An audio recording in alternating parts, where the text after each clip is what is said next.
So Glenn's going to move this, and it's going to be seconded by Phil Clearwater. I'm going to have to go, unfortunately, because I have another obligation out of the building. But I do have a couple of things that I wanted to say about this just before I go. This is not a criticism of staff, but this is a very late opportunity for our council to be considering something so important. You know, it took a long time for this paper to come here and for us to have in front of us all of the issues that have been raised over recent weeks. I asked for this to come straight to council rather than go through a committee, so from a working group to a committee and then on to the council.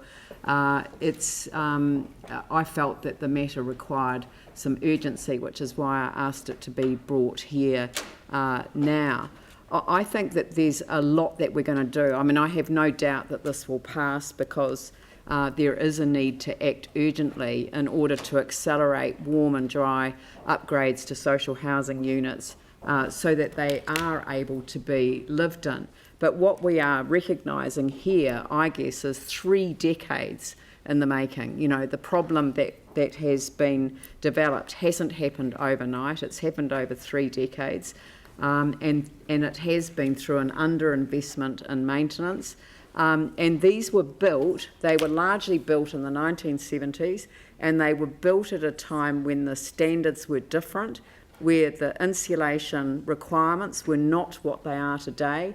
And in fact, to be honest, the earthquakes have given us the opportunity to upgrade many units that have been completely rebuilt, and Otatahi Community Housing Trust have already opened some of the brand new units, and I've never seen a more happy group of social housing tenants moving into their new homes for the first time, and I know that they've got plenty more on their program to be getting on building over the next 2 or 3 years and beyond if things work out the way that I'm absolutely sure that they will. I think that the challenges that we've got are the numbers that can't be just simply quickly rebuilt, and the numbers that are going to have to be made warm because they can't be insulated to the new standards. So all of these challenges are in front of us with all of these issues, and I think that it is going to be the challenge that will be given to the new council to actually get on top of this early and quickly and take these things out to, again, public engagement if it is required to change the LTP to make the direction that is needed. We've got to get back to the level of social housing that we had pre-quake. And we need a plan to do that. And we also need to make sure that we've got an accelerated program of work in order to look at the benefits that can be made available. I mean, I just think of the Otatahi Community Housing Trust and the capacity that it has to offer so much more value than we can as a council. And I'll give you an example. Otatahi Community Housing Trust, they have a staff member who's fully dedicated to helping tenants who are actively seeking work opportunities. They help them with CVs, they help them with introductions, they help them with the whole process of how to approach an interview. So it's actually about helping people help themselves in an environment where they feel not pressured. You know, in government social housing, you'll find them in a situation where they're being basically required to undertake well, if they get themselves ahead, they're immediately asked to move on because they're essentially no longer welcome in a social housing unit through Housing New Zealand because of the rules that have been imposed. Although those have been softened now, I think, under this government quite considerably. Otatahi Community Housing Trust has never worked on that basis, and it has always worked on the basis of adding value to people's lives. And I think that is the best way that we can be, which is to actually work in a collaboration, which is why I really support the work that they're doing. And I think we do need to find a way of actually handing over far more of the work that is currently undertaken in terms of the split between City Council's ownership and Otatahi Community Housing Trust tenancy management roles. There's a lot more that we could be doing in this regard, but that will be a challenge that will go to the new council, but certainly I'm very keen to see that pursued, because this is something that we do well in Christchurch. This is something that we should be proud of, and this is something that we should continue to do well and be proud of, and that will require a real step change in terms of performance. So thank you very much for making the paper come as quickly as it did when it was brought to our attention, and I'm sorry that I'm going to have to leave you, but I'm positive that the paper itself will pass tonight, and it will give some reassurance to the tenants who are looking for some immediate action now. Right, Andrew. Right, thank you.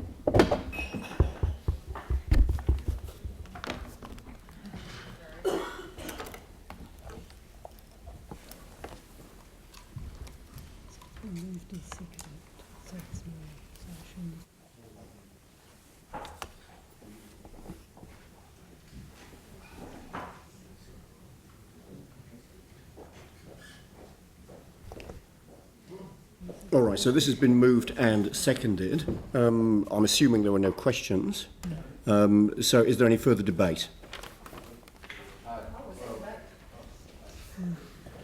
Well, were there questions that people would have had? No. Okay. So now we're in debate. So is there any debate on this? So Yanni, you did have a question. Right, let's get questions out of the way before we get into debate. So are there any questions? Yanni, yes there are. What's your question? Yeah, I was just wondering if staff could just explain over the past 5 years what work we have done on our social housing units around energy efficiency and insulation. So there's been a program that we've worked on since 2013 that has tried to focus in as cost-effective way as possible on improving warmness and dryness. This occurred before the new standards came in for the Residential Tenancies Act. We've worked with community partners, particularly Community Energy Action, but the CDHB and ECA have also been involved, particularly in the early days, in helping fund this. So some of the types of things we've done is insulation installation. We installed the ECA standards, which is above the RTA standards. We've installed draft stopping, stick-on double glazing. It's just some of the types of mechanisms that we've done. We've inspected every unit to see what can be done as well. Yanni, and then I've got Glenn, Phil and Tim. Glenn. Okay, thank you. Thank you for the information over the net debt to revenue ratio. You're pretty comfortable over that. Bruce, in terms of, with this, it hits a peak of 222 in the 23-24 year out of 250, so you're not overly perturbed. I know it eats away a bit more, or adds a bit more. Every further decision the council makes on borrowing will compound this issue, and you're going to run up to that margin very quickly if that's what we need to do. The next council will have to consider, how that sort of comes about. So this is one aspect, only a small aspect, this 10 million, but there could be other problems out there. So, I mean, under the global settlement, all of that is already in our forecasting. So those are all those things you don't need to worry about. It's these things that are going to come along, and new activity that is going to affect your borrowing. And we're going to be within that margin just for some period of time. I can't give you the physical number which we can borrow, because that will change the ratios each time again. Thank you. Phil? You don't? Okay. Tim? So how many units do we actually have, excuse me, that are still uninsulated or below the standard? 900 and... So all of them comply, but some, because of their design, are exempt. So, for instance, we've got situations where there are double-storey units. The top storey has insulation that exceeds, ceiling insulation that exceeds the requirements, but the bottom storey, because it doesn't require it, doesn't have insulation. We would count that bottom storey as not being insulated. So there's 909 that are in that situation where, for one reason or another, they have either a ceiling or a floor that complies with the legislation but is exempt from having insulation. It's those 909 we're focused on with this program. So the article with regards to the bubble wrap on the window, how does that work? So that's a technique that some of the energy agencies and some of the media outlets have been recommending as a low-cost solution. It's not one that we'd recommend into the future, but we would be looking, knowing that single glazed windows are a source of heat loss, looking at some of the stick-on double glazing products. The advice that we get from the experts is that they certainly work and they help prevent some of the heat loss. So that will be something we will certainly be looking at. And sorry, just the last question. That's fine. With regards to installing heat pumps, those that get heat pumps that are very close to the wall financially, will they be able to come to, say, the Mayor's Welfare Fund or something for assistance? My understanding is that there are assistance for those, there are assistance mechanisms for those people in those circumstances, yes. Thank you. All right, thank you. Any further questions? Yanni? Thank you. Do you know when we're likely to get the report around the units that are just sitting closed at the moment? So we've got to prepare a report to come to council regarding the future investments for replacements and new. We're starting to run into some real time and number of report deadlocks, so I'll have to have some further discussions about exact timing on that. The reason for asking is just trying to understand, if we borrow this much for doing the insulation, what leeway that leaves us to actually get on and either demolish and build new at those sites or to fix those sites. That's the work that we're starting to do following this, and therefore that headroom that you require to do the next lot of borrowing is the piece that we need to understand, because we could do everything up to that point, or we do the urgent work first, but also working with OCHT, the Community Trust, to actually prioritise which ones they are doing next, because their pipeline of $30 million worth of development will take some pressure off us, but in fact there'll be churn in tenants between the two, which may result in people's priorities changing. So we need to understand what we need to do, what sites we can do, before we actually commit to some sort of borrowing program. Right, And but if we approve this just in terms today, of- we've got $10 million less that we could borrow to do those units. Correct. And because of the timing, we don't get to weigh up those two options or the balance between the two. At the last meeting, we talked about the problem of good after bad, that you actually have to think that you've got to clear these problems first and then walk on and do that next. We've got to be able to walk to do this lot. You can't run. Yeah, and the options that will come in that report will not be just limited to council borrowing. We think it's important that we give you a full suite of options for you to consider. So there may be other options than just council borrowing that need to be explored. Thank you. All right, so we've got this moved and seconded already. Is there any debate on this before I put it to a vote? Glenn? Thank you. We may have some exempt units, technically, but it doesn't mean that we're exempt in other ways from providing for our tenants. We're called to be, we're required to be, under the RTA, a responsible and reasonable landlord, and we need to fulfil those obligations. These units, the Mayor's rightly said, have been like this for decades, and it's finally caught up with us. It's not only just around the exemptions, but the history as well. I'm comfortable with the response over the impact on the net debt to revenue ratio. The fact is, if we need to retain a buffer in the event of a future event, such as the Alpine fault going off. But if our people aren't warm and dry, and if Christchurch isn't reasonably rebuilt anyway at that time, then I'm not sure when we'll ever be ready. We've actually been insulating our units voluntarily, as Bruce has pointed out. Community Energy Action has undertaken an assessment of them. They undertook a study whereby 900 people over a year following insulation, the saving to the health system was $1 million. So that amounts to about $1,000 plus each. Ironically, many of our new builds since the quakes exceed the building code default setting of 4. So many of our new units are actually 6. And it would be good to turn this whole thing around at some point one day across the portfolio and get us in the position where we're actually leading the way. And that's the problem, we have inconsistency across the portfolio. We have some outstanding builds over here, and then we have some dreadful ones over here. And this is what we need to move on today. We know about the pull on the housing fund, so my hope is obviously we'll agree to this.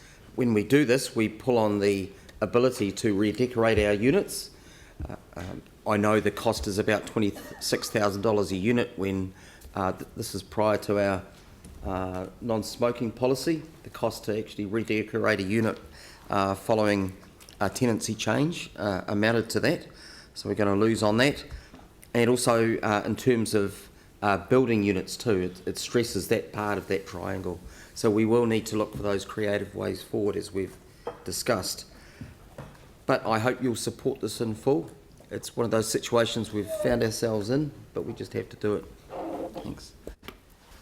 Thank you. Dion. I was just going to say this is it's a tricky situation. The finances aren't easy, and I understand the repercussions for that. But this is about doing the right thing, and we need to do the right thing. We've got goals to be, in our city to make sure that no one is left behind, and we can't leave any of our people behind. And we've got the aspirations, and we've just heard that some of our new builds are, exemplary, but we can't have some of our others being left in the situation they are. So, this is about getting on and doing the right thing.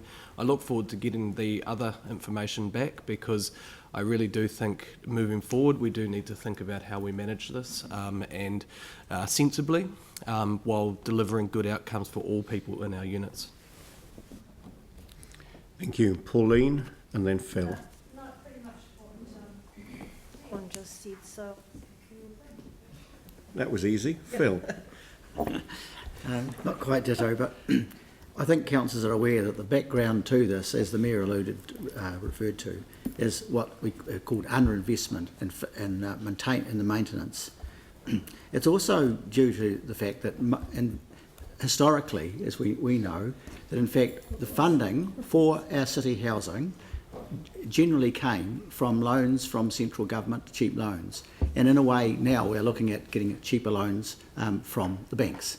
And that clearly is a way forward. There is an opportunity in terms of the affordability.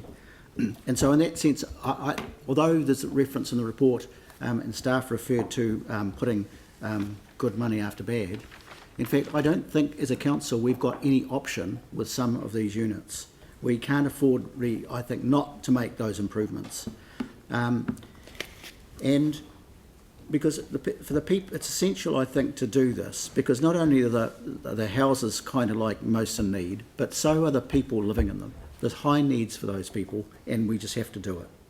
So, and I think too, although the funding for future building of future units might need to be pushed out, that doesn't necessarily have to be the case, and Bruce indicated we'll be getting a report looking at options. And I think one clear option that we must work with in a partnership with central government is actually between the Aotearoa Community Housing Trust and central government, and I believe this council, we really have to get on and make sure we get on top of actually increasing the stock, because part of the problem was we lost a lot of our stock, over 200 units or more, 300 or 400, Glenn's saying, from the earthquakes, and so that meant a lot of less income too for running the housing.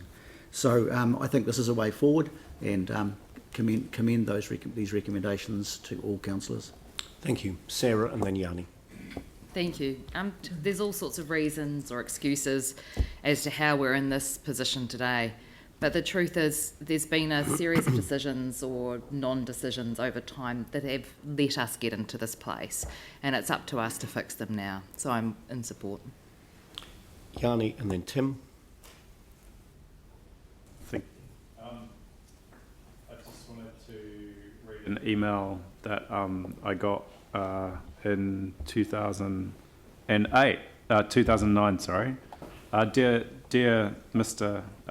So-and-so who worked for council, I've no idea what the temperature of your house is in winter, but I do know that even though my just arrived power bill at 4-44 Bangor Street is $203 for 1 month, mine has been chilly for the last 2. Average temperature in the sitting room in the morning for the last few weeks is between 11 and 12 degrees. Friends no longer want to visit because the place is cold. Why don't I turn the heat up more? The power bill is the reason. I simply hate to think how cold other tenants are if they cannot afford such payments. I've been here since 1981 and I've never been so cold in winter. It goes on to say, it seems to me that insulation and heat pumps in council housing should be a top priority. Forget the unnecessary washdowns, cosmetic window cleans. And how about a heat pump for an old and hopefully valued tenant? If it's impossible, could we do a deal, maybe 50-50? Or I install one and the council pays me back when I depart. Actually, this isn't just for your information. I would love a response. So for a long time, we've known that there's an issue, and there's been repeated requests to do more. But I think the fundamental problem is the financial mechanism we've put in place, not to use rates and to rely on the accommodation supplement. And for those that have read the Salvation Army Beyond Renting report, it is frightening that the questionable response around subsidies. The current housing subsidies, which will rise from $2 billion per year presently to almost $3 billion by 2022, and yet councils are still struggling to ensure that their social housing is fit for purpose. The whole idea of topping up and increasing market rents by central government has failed to provide the outcomes that we would want in terms of the quality of our housing. So I think we do need to challenge the financial structures around this. I tried to do it through the Housing Accord.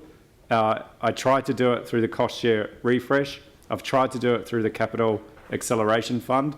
I've tried to do it through our housing strategy. We have to take responsibility for this as a council, and we have to commit to doing what we can. Borrowing the money is one thing, but we also need to look at reducing the cost associated to how we maintain our housing units. I cannot understand the huge cost that it's being charged to us with the amount of money that we've got coming in now, which is more than ever before, and yet we're creating a bigger backlog. So I support this. I think it's really, really important.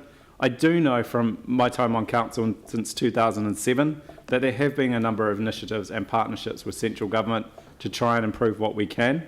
And we're really, I think, at the end of the easy stuff, and we're now in the difficult stuff. But I support this. We need to do it, but let's not forget to also look at the financial structure for housing going forward. Thank you. Tim.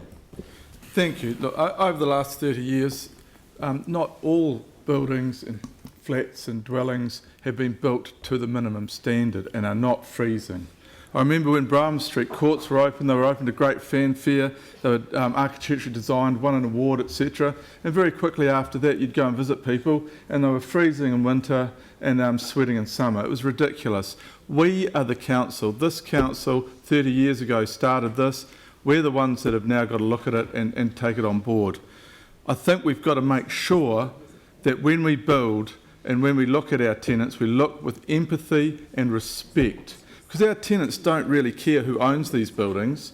They want and deserve to be buildings that are safe and secure and warm and dry. And I think that we've got to manage these things going forward better than we have in the last 30 years. I think in the last few years with the current staff we've made huge inroads in that.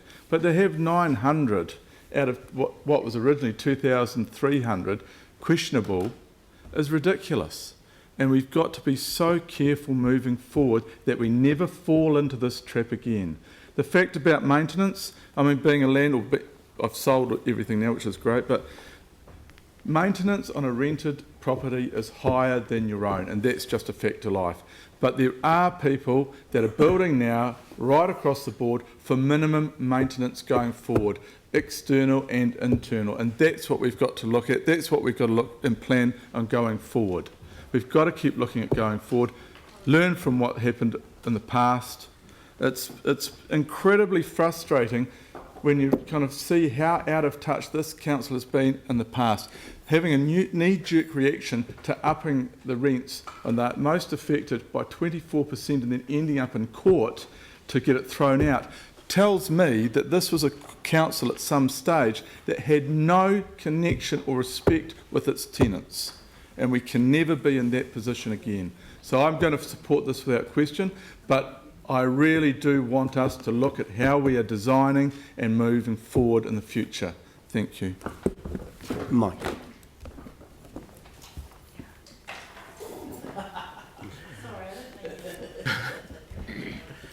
Thank you.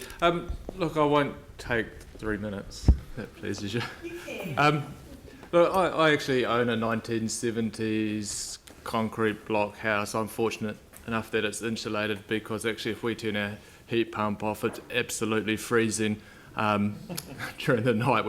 And that's with insulation. So I can only just imagine what some of these tenants go through.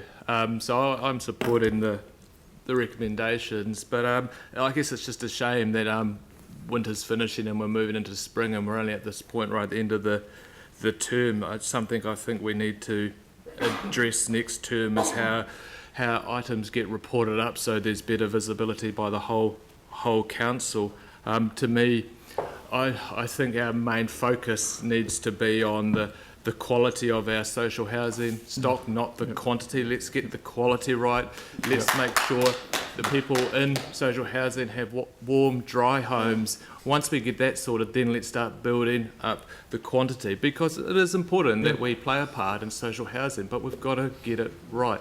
I listened to Yanni and all the places he's tried to get this addressed. I don't recall a notice of motion coming to council this term.